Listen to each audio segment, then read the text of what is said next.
இப்ப இந்த ஏற்பட்ட கஷ்டம் சோதனை இருக்குதானே, நல்ல வேலைங்க ஒவ்வொருத்தரும் இந்த சோதனையை பயன்படுத்தி மனிதர்கள், இந்த சமுதாயம், மார்க்க அறிஞர்கள் சொல்லுவாங்க 4 வகையாக பிரியும். அதுல ஒவ்வொருத்தரும் யோசிங்க, நாங்க எந்த கட்டத்தில் இருக்கிறோம். அது பாதிக்கப்பட்டவங்களும் சரி, பாதிக்கப்படாதவங்களுக்கும் சோதனைகள் இருக்கி. அதுல நாங்க எந்த வகைன்னு நாங்க இப்ப எங்களோட சிந்தனையில கொண்டு வருவோம், மெமரிக்கு கொண்டு வருவோம். அதுல முதலாவது வகை சொல்லுவாங்க தெரியுமா, அல் ஜாஸிஊன். ஒரு சோதனை வந்தா கடிந்து கொள்ளக்கூடியவர்கள். அவருக்கு அந்த கோதனை வந்தா அது சோதனை விளங்குதில்லை, கோபப்படுறாரு, கடினமான வார்த்தைகளை பேசுறாரு. அட எங்களுக்கு இந்த சோதனை வரணுமா? நாங்க காலம் சோதிக்கப்படுறோம். ஒவ்வொரு வருஷத்திலும் 2-3 ட்ரிப் எங்களுக்கு தான் வெள்ளம் வருது. நல்ல கெட்டவர்கள் இருக்கிறாங்க, அவங்களுக்கு வரதில்லை. இந்த சோதனைகள் எங்களுக்கு வரணுமா என்று கடிந்து கொள்ளக்கூடியவர்கள். கண்ணியமானவர்களே, இது அல்லாஹ்விடத்தில் எல்லா விதமான நன்மைகளையும் இல்லாமலாக்கி தோடுபடியாக ஆக்கினார். என்ன சோதனைகளுடைய நேரத்தில் கடிந்து கொள்ளக்கூடியவர்கள் அல் ஜாஸிஊன் என்று சொல்லுவாங்க. கண்ணியமானவர்களே, எங்கள எது லாபம் இருக்கி, எங்களுக்கு பின்னால என்னத்த நஷ்டம் இருக்கி என்றதை அல்லாஹ் தஆலா நல்லா விளங்கினவன். சில நேரத்துக்கு இது ஒரு சோதனையாக இப்படி விளங்கும், கஷ்டமாக விளங்கும். அதற்கு பின்னால் அல்லாஹ் தஆலா பல நலவுகள் அல்லாஹ் தஆலா பொருத்தி அதோட ஜாயின் பண்ணி வச்சிருப்பான். இதற்கு கீழால ஒரு சம்பவம் உண்டு, பதிவு செய்யலாம். நல்லா கேட்டுக்கோங்க. ஒரு நாள் சுலைமான் அலைஹிஸ்ஸலாம் அவர்களிடத்துல ஒரு பெண் வந்து சொல்றா. சுலைமான் அலைஹிஸ்ஸலாம் அவங்க பள்ளிவாயில் இருக்கிறாங்க. அந்த பெண் ஓடோடி வந்து சொல்றா, அரப்புக வாலிமுன் அவ் ஆதிமுன். உங்களோட ரப்பு அநியாயக்காரனா அல்லது நீதமானவனா? உடனடியாக சுலைமான் அலைஹிஸ்ஸலாம் அவங்க சொன்னாங்க வந்து, ரப்பி என்னுடைய இரட்சகன் நீதமானவன், வலா யஸ்லிமு அஹதா யாருக்கும் கடுகளவும் அல்லாஹ் அநியாயம் செய்ய மாட்டான்.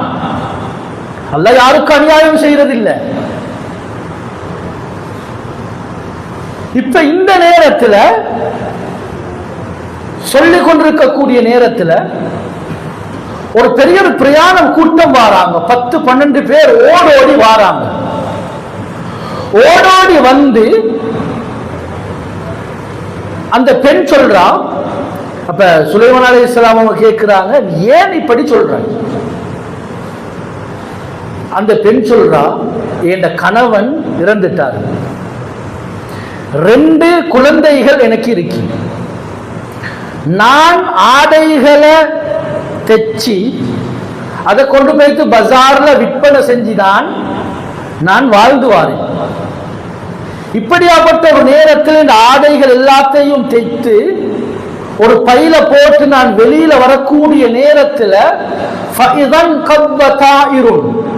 ஒரு பறவை வேகமாக வந்து, கழுகு போன்ற ஒரு பெரிய பறவை வந்து என்னுடைய அந்த பேக், அந்த பைய அப்படியே தூக்கி கொண்டு சென்று விட்டது. நான் என்னுடைய பிள்ளைகளும் எப்படி சாப்பிடுறது? பசியோடு கஷ்டத்தோடு வாழ்கிறோம்.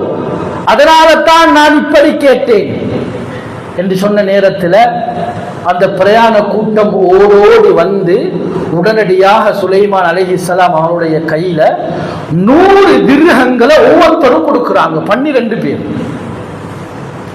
கொடுத்து சொல்றாங்க, நாங்க ஒரு நாள் இதுக்கு முன்னால ஒரு கடல் பிரயாணத்துல வந்தோம். கடுமையாக காத்து வீசிச்சு, மழை, கடுமையாக காத்து, புயல், கப்பல் பிறல பாக்குது. உடனடியாக நாங்க ஒவ்வொருத்தரும் நாங்க நேர்ச்சை வச்சோம். நாங்க நல்ல ஆரோக்கியமாக எந்தவித ஆபத்தும் இல்லாம நாங்க ஊருக்கு திரும்பினா ஒவ்வொருத்தரும் நாங்க 100 திர்ஹங்களை நாங்க ஹதியா சதக்கா செய்வதாக நாங்க நியத்தி வச்சோம். இதோ இந்த இடத்துல இறக்கி தேவையானவர்களுக்கு கொடுத்துடுங்க என்று சொல்லி உடனடியாக கொடுக்கிறாங்க. உடனடியாக அவங்க சொல்றாங்க, நாங்க அந்த பிரயாணத்தில் ஈக்கக்கூடிய நேரத்தில் ஒரு பெரிய ஒரு பறவை ஒரு பெரிய பிடவைகளை தேய்த்த பிடவைகளை கொண்டு வந்து அப்படியே எங்களுடைய கப்பல்ல போட்டுச்சு. உடனடியாக நாங்க என்ன செஞ்சோம், அது அப்படியே அந்த பையை எடுத்து அப்படியே கிழிச்சு இருக்கக்கூடிய புடவை எடுத்து எங்களுடைய கப்பல்களை அப்படியே நாங்க மூடிக்கொண்டோம். ஆரோக்கியமாக நாங்க வந்து கடல்ல இருந்து வந்து நாங்க ஆரோக்கியமாக தரையிறங்கினோம். அதுதான் இந்த சதக்காண்டு சொல்லி உடனடியாக கொடுத்தாங்க. உடனடியாக சுலைமான் அலைஹி ஸலாத்து வஸ்ஸலாம் அவங்க அந்த பெண்ணை திரும்பி பார்த்து சொன்னாங்களாம், ஏ பெண்ணே, அத்தஜஅலீனஹு வாலிமா, இந்த எங்களுடைய இறைச்சைகளை நீ அநியாயக்காரன் என்று சொல்கிறாயா? என்னுடைய இரட்சகன் எப்படிப்பட்டவன் தெரியுமா? யுதாஜிருகி ஃபில் பர்ரி வல் பஹர், கடல்லேயும் தரையிலேயும் அல்லாஹ் உனக்கு வியாபாரம் செய்து தருகிறான். அந்த பறவை வந்து கொடுத்தது உனக்கு அநியாயத்துக்கு அல்ல, அது ஒரு வியாபாரம், அல்லாஹுடைய வியாபாரம். உனக்கு பாரு சொன்னாங்க, விளங்கப்படுத்தினாங்க, இந்த பைக்கு பகரமாக இந்த துணிக்கு பகரமாக எத்தனை 1000 திர்ஹங்கள் உனக்கு சேர்ந்திருக்கி. கண்ணியமானவர்களே, சில நேரத்தில் நாங்க மெமரியில வச்சு முன்னுக்கு வச்சு பிரச்சனைகளை பார்க்கக்கூடிய நேரத்தில் அது கஷ்டமாக இருக்கும், சிரமமாக இருக்கும், புத்திக்கு படாது. ஆனா அதுக்கு அல்லாஹ் தஆலா பல நலவுகளை அல்லாஹ் மறைச்சு ஜோயின் பண்ணி தான் வச்சிருக்கிறான். இது மனிதர்களாக எங்களுடைய புத்திக்கு படாது. அப்ப நாங்க ஒரு நாளும் அல்லாஹுடைய கதிரை கடிந்து கொள்ளக்கூடாது. இது அல்லாஹுக்கு மிக வெறுப்பான ஒரு செயல். இரண்டாவது சொல்லுவாங்க வந்து அஸ்ஸாபிரூன், பொறுமையாளர்கள். ஏதோ குர்ஆன் ஹதீஸ்ல வந்திருக்கின்றதற்காக வேண்டி பொறுமையாக இருக்கிறாங்க, இவர்களுக்கும் கூடி இருக்கு.